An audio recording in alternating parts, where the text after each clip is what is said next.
Graphing the reciprocal functions of cosecant and secant are actually quite straightforward. They come directly from the graphs of sine and cosine. So if you're comfortable graphing sine and cosine functions with their various transformations, then you'll be comfortable graphing the secant and cosecant functions.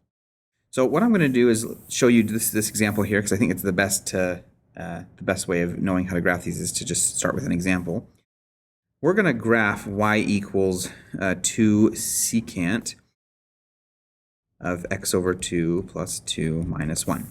Now, just for convenience, I've put in the graph here of the same thing, but the reciprocal of secant, which is cosine.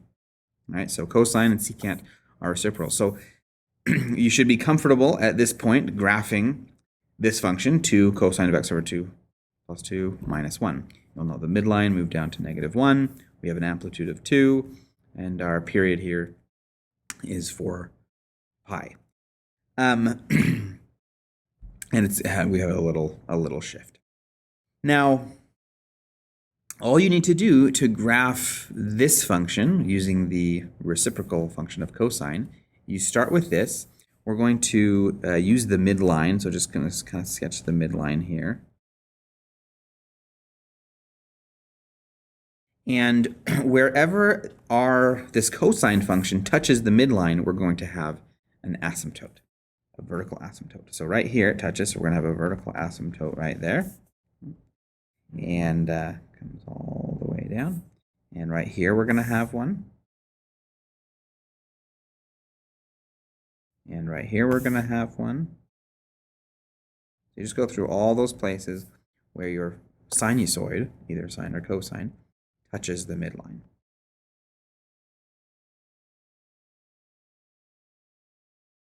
Now, from those, we are going to, we can start drawing. You find the peaks and dips, maximum and minimum points, of your sinusoid. And so there's one right there. And that is going to be a point on your reciprocal function.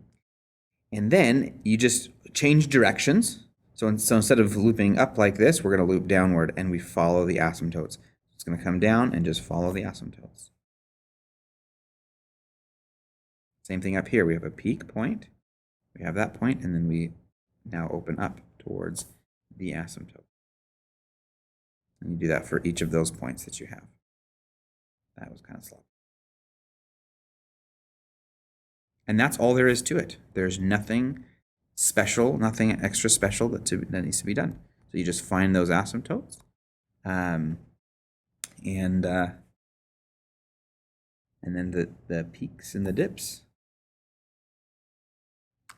and you have the graph of your reciprocal function, here in this case the secant function.